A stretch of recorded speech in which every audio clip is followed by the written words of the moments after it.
Chay Chay. Chay. Hi Chay Chay. Hi Chay Chay. Chay Chay. Chay Chay.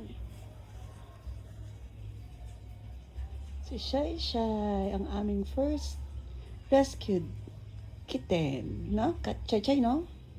Shay Shay, naalala mo pa ba paano ka na-rescue? Sa tulay. Umiiyak si Shay Shay sa tulay. Tapos, ano mga nangyari kay Shay Shay?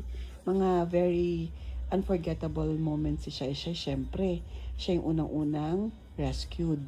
Tapos, at the age of, anong edad ka nun, Shay Shay?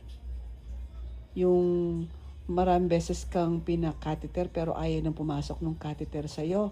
Ang ending, kinakailangang putulan yung tutot ni Shay Shay para lumaki yung daluyan ng ihi.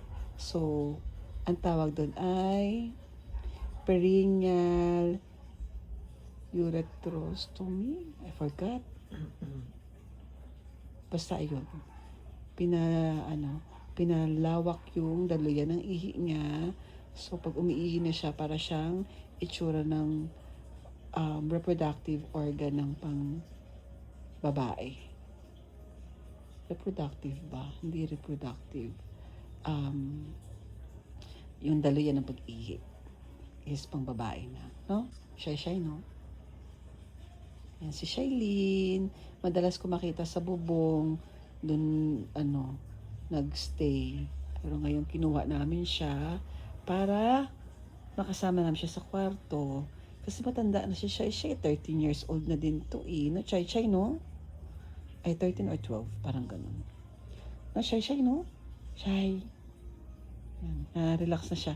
Ito yung pinakamatagal niyang stay sa kwarto na sobrang siya, relax na. Kasi normally, pag pumupunta siya sa kwarto, diretso kagad siya sa puno para umalis. Ngayon, hindi. Nagstay na siya.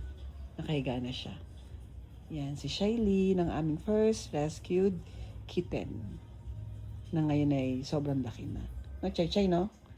Oh, babay ka na, Shay. Babay ka na, bye-bye. Shay. Shailene. Chay. Bye-bye, Shay. Meow.